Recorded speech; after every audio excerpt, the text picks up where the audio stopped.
매주 금요일 밤 10시 한민여들의 통쾌한 수다 많이 시청해주세요.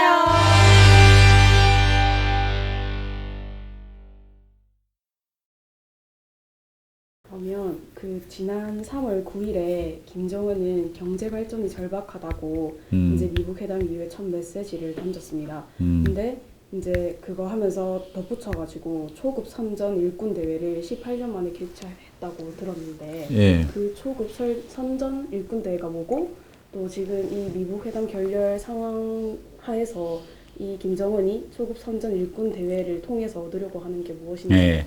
초급 선전 일꾼 대회라는 거는 북한에서 어떤 의미가 있는가 하면 북한의 모든 정치 조직이 제일 말단 조직이 있습니다.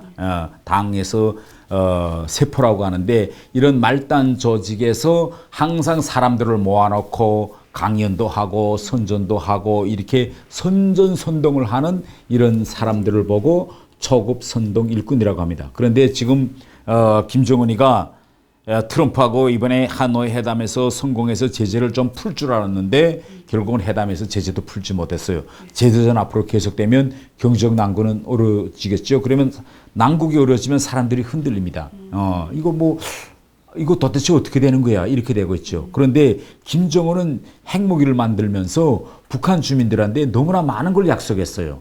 2017년 11월 달에 핵이 완성됐다고 하면서 북한 주민들한테 뭐라고 이야기했는가 하면 이젠 우리는 핵무기를 완성했기 때문에 혁명 승리의 문 앞에까지 왔다. 이렇게. 그저 이제 물만 열면 된다. 이렇게 했어요. 그런데 그게 2017년이었는데 2018년 한 해 동안 제재도 풀리지 않았죠. 그러니까 이게 사실로 증명되지 않았어요. 또 올해 하노이 회담 가서 또 뭘 할 줄 알았는데 또 하지 못했어요. 그러니까 결국은 민심이 흔들릴 수 있고 그러면 이럴 때 김정은은 이 초급 선전 일꾼들을 모아놓고 민심이 흔들리지 않도록 나리 가서 잘 해라. 이런 걸 다시 한번 이제 다잡을 필요가 있습니다. 그래서 이번에 그들 앞에 보낸 소환에서 김정은이가 뭘 이야기한다면 지금 제재를 가해오고 있는데 이 제재 압살 책통도 파탄을 면치 못할 것이다. 이렇게 이제 김정은이가 이야기했으니까 지금 흔들리게 있기 때문에 너희가 빨리 내려가서 여러분 조금만 힘내서 일하면 우리 김정은 동지께서 제재도 다 이제 풉니다. 이렇게 내려가서 좀 해서 민심을 끌어잡아라. 이런 이제 내용이죠. 그리고 최근에 한 탈북자랑 이제 탈북자한테 이야기를 듣게 되었는데 그 북한에 대한 미국의 경제 제재로 인해서 북한 국민들 사이에서 조금 시장 경제가 조금 돌고 있다고 들었거든요. 그 부분에 대해서 어떻게 생각하시나요? 최근에 북한에서 자본주의 경제가 대단히 빨리 확산되고 있습니다.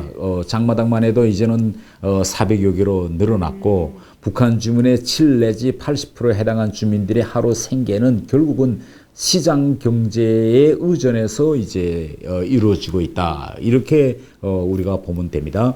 그런데 이게 북한에서 이 자본주의 경제 요소의 확산이 앞으로 왜 체제에 큰 위협으로 되고 있는가 하면 북한은 어떤 시스템인가 하면 수령을 절대적으로 우상화하고 절대 권력에 의지해서만이 이 시스템이 가동되는 나라입니다. 또 그런 시스템에서는 지도자가 배급제나 이걸 통해서 주민들에게 그들의 삶의 생존을 보장해 줘야 돼요. 이렇게 돼서 이런 서로 우전 관계에서 굴러가는 것이 북한 시스템인데 이제는 북한 인구의 거의 70% 해당한 사람들이 국가의 배급에 의해서 우전하는 것이 아니라 자기가 하루 생산 활동 두부를 만들던 콩나물을 키우던 무엇을 해서 장마당에 나가서 팔아서 거기서 나온 수익을 가지고 애들 밥도 주고 옷도 사입히고 이렇게 자신의 능력에 의해서 생존이 점점 유지돼가는 구조로 지금 북한이 바뀌고 있습니다. 그러면 김정은은 그들 앞에서 자기를 하느님처럼 내세우고 있는데 김정은을 바라보는 사람이 아니 너는 나를 위해서 뭘 해주는데 내가 다 자체로 생산해서 자체로 살아가고 애도 다 아프면 내가 돈을 벌어서 병원에 데려가고 아무것도 주는 거 없는데 왜 나는 널 위해서 충성해야지 이런 지도자와 주민들 사이에 괴리가 생기게 되고 이런 괴리는 앞으로 북한 사회를 흔드는 그런 이제 위협 요인으로 이제 작용할 수 있기 때문에 결국은 이런 초급 선전 일꾼 이런 것도 해서 메시지는 뭐냐? 조금만 참아달라. 북한은 조금만 참아주세요, 참아주세요 하면서 몇십 년이 흘렀어요. 이제 인차 우리는 곧 잘 살게 됩니다. 라면 또 한 해가 지나가고, 이러면서 또 이제 위기를 넘기려고 하겠죠. 예. 개인적으로 트럼프의 대통령을 어떻게 생각하시는지 알고 싶습니다. 예. 저는, 싱가포르 회담 때까지만 해도, 트럼프 대통령을 신뢰하지 않았어요. 야, 어떻게 미국 대통령이 저렇게 싱가포르 합의문 같이 이런 한심한 합의문에 사인할 수 있었느냐 이렇게 생각했는데 이번에 와서 하노이 회담을 완전히 결렬시키고 나온 트럼프의 모습을 보면서 저는 어떻게 생각했냐면 역시 트럼프는 모든 문제를 부동산 매매 계약처럼 보고 있는 대통령이구나. 저는 이렇게 생각했어요. 왜 그러냐면 만약 트럼프가 부동산 전문가가 아니었다면 이번에 김정은하고 그 어떤 뭐 스몰 딜이든 빅 딜이든 그 어떤 합의문을 또 맺었을 겁니다. 그런데 지금까지 미국 역대 대통령들은 정치인들이기 때문에 북한과 그 어떤 합의문을 만들거나 타협하거나 이런 방향으로 봤는데 트럼프는 이걸 부동산 계약처럼 생각하는 겁니다. 그런데 지금 북한은 이 1993년도에 미국하고 협상을 해서 94년도에 1차 저미 기본 합의문을 맺었고 2000년대에 또 육자회담을 하면서 공동성명을 다 맺었는데 그 내용은 부동산 업자의 견지에서 보면 부동산을 팔고 사는 매매 계약입니다. 그래서 북한으로서는 자, 이 핵무기라는 핵계획이라는 이 부동산을 미국에 팔겠다고 약속을 하고 미국으로부터 계약금을 먼저 받아요. 항상 그랬어요. 그래서 93년대 미국은 너 핵무기 팔지 하고 50만 톤의 중유와 식량을 주었습니다. 우리는 계약할 때 근데 계약금 다 받아 먹고 자 이제 넘겨 하고 집 넘기는 계약서를 쓰자니까 안 하겠다는 거예요. 그래서 한 번 또 속였고 또 두 번째 2차 위기 때도 계약금을 다 받아먹고 또 부동산을 안 넘겼어요. 그러니까 트럼프가 이번에 가서 기본은 진짜 이 김정은이가 이거 부동산 넘길 생각인지 아니면 지난번처럼 또 계약금만 챙기고 마지막 순간에 이거 안 하겠다고 할 건지 이걸 본 게 트럼프는. 그런데 우리가 부동산 매매 계약에서는 내가 계약금을 가지고 부동산을 내가 안 팔았다 하면 법을 적용할 수 있잖아요. 법을 적용해서 너 계약금을 가지고 왜 안 해? 뭐 돈을 다시 빼앗아 온다든지 법이 들어가서 아니면 뭐 부동산을 뭐 팔게 한다든지 기소한다든지 이런 법적 절차를 같이 이걸 해결하는데 이 국제관계에서 이 북한은 한 개의 독립국가이기 때문에 강제력이 없어요. 계약금 떼먹으면 다야 이건. 그러니까 계약금 떼우지 말아야지. 일단 떼운다면 찾을 방도가 없는 거예요. 그러니까 트럼프는 부동산 업자이기 때문에 이거 내가 잘못 사인했다간 계약금만 떼우고 이거 또 부동산을 사지 못하겠네 하니까 이런 거 트럼프는 안 해. 이건 계약 부동산. 그러니까 no 하고 일어서서 나온 거지. 그러면 최근에 북한 젊은이들이 관심거리나 고민이 무엇입니까? 지금 북한 젊은이들의 가장 관심은 우선 첫째 어떻게 하면 잘 살아볼까 이런 그 생각입니다. 최근 자라나는 세대들은 북한에서 사회주의 복리 이런 시스템을 전혀 경험해 보지 못했어요.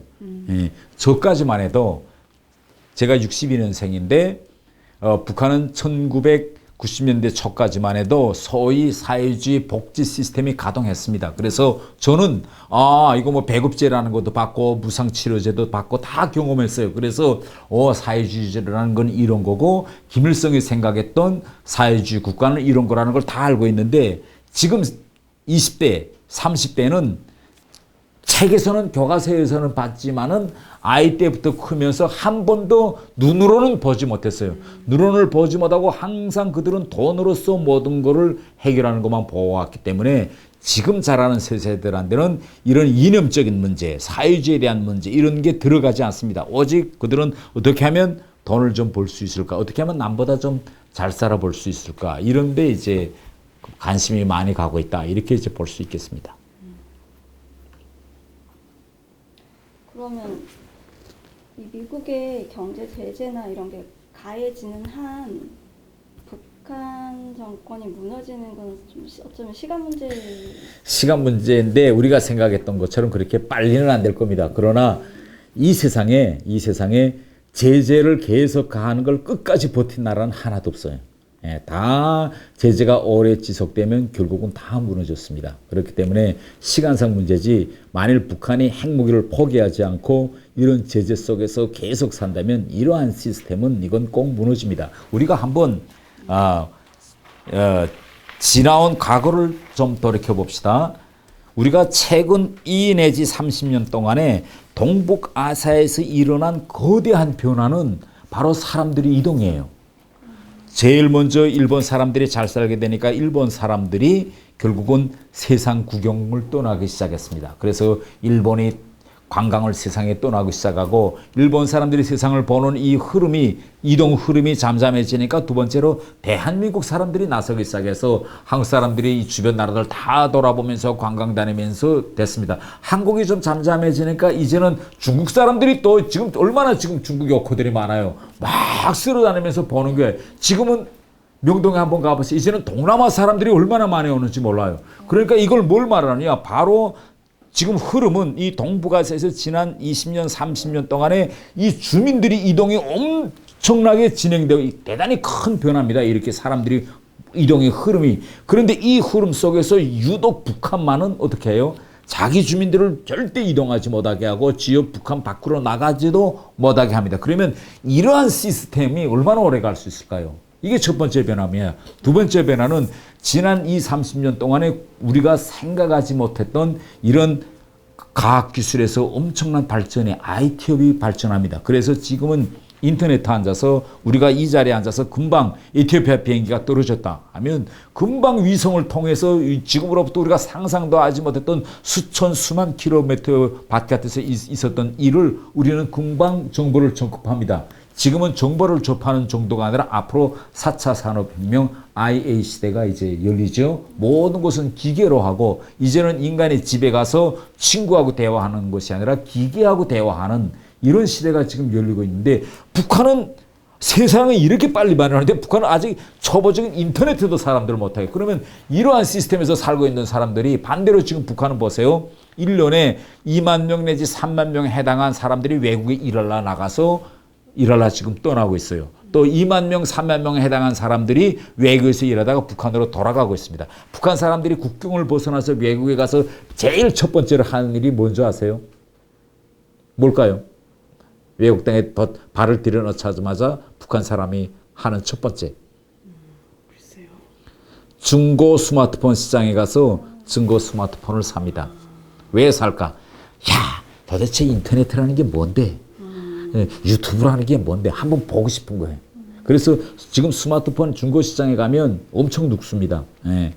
그래서 그 중고 스마트폰을 써서 지금 해외에 나와 있는 9만 명의 사람들이 스마트폰을 써요. 그런데 거기서 3년 동안 쓰다가 인터넷 뭐 다 우리 지금 젊은 청년들은 우리 지상파 방송도 잘 안 듣잖아. 다 유튜브. 자, 이제는 다 점점 정보도 자기 취향에 따라서 선택하는 시대가 지금 열리고 있습니다. 이런 시대에서 스마트폰을 쓰던 사람들이 3년 지나면 북한에 돌아갈 때가 돼요. 그러면 북한에 돌아갈 때는 그 스마트폰을 다 버리고 맨몸으로 스마트폰 허용 안 하니까 들어가면 얼마나 그 사람들이 좌절감과 괴력을 느끼겠어요. 스마트폰을 쓰다가 스마트폰을 안 쓰는 나라에 가서 산다고 생각해보세요. 상상할 수 있어요? 이런 사람들이 계속 바뀌고 있습니다. 그러면 이러한 역사적인 흐름을 과연 북한과 같은 이런 폐쇄 국가가 어느 정도 버틸 수 있을까? 이 정권만 저는 오래 버티지 못할 거라고 생각합니다. 바뀌게 되면 네.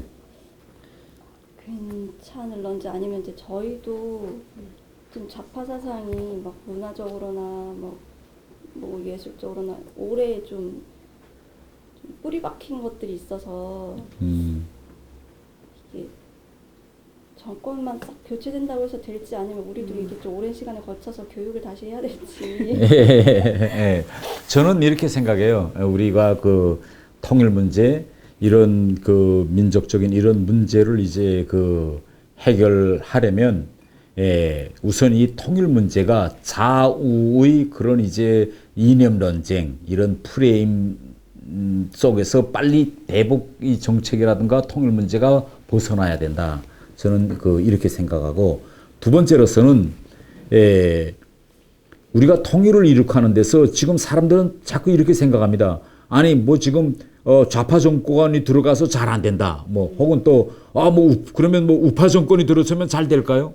그러니까 자꾸 우리 사람들은 이 통일 문제에 있어서 나는 뭘 할 수 있을까 이렇게 자기 일 중심으로 생각하고 있는 것이 아니라 자꾸 정부를 쳐다봐요. 정부는 어떻게 하고 있느냐, 정부는 어떤 정책을 펼까, 이것이 지금 우리가 통일을 하는 데서 근본 문제입니다. 우리는 선진국 대열에 들어섰습니다. 선진국 대열에 들어선 것 중에서 가장 큰 징표는 뭐냐? 시민사회의 네트워크와 시민사회의 힘, 시민사회의 목소리가 있어야 됩니다. 자, 우리 발전된 나라들 가정을 다 보세요. 그 나라들을 근본적으로 바꾼 건 물론 정부도 한 것이 있지만은 미국에서 어떻게 민권운동이 벌어져서 흑인들의 처지가 어떻게 개선됐죠? 미국 정부가 했는가요? 아닙니다. 마틴 루터와 같은 그런 미국 시민사회의 힘이 바로 이걸 바꾼 겁니다. 그렇기 때문에 우리는 바로 정부가 모든 걸 해결해 줄 것이다. 이런 기존관념에서 벗어나서 모든 젊은이들과 청년들이 나는 무엇을 할 것인가, 우리는 무엇을 할 것인가, 이렇게 시민사회의 힘을 만들어서 바로 이 시민사회가 정부를 견인하고 정부의 정책을 감독하고 하는 정도에 이르러야 우리는 통일로 갈 수 있어요. 지금처럼 모든 걸 정부에 맡기고 정부가 하라는 대로 하고 뭐 이렇게 되면 통일이 안 됩니다. 없어요? 아, 예.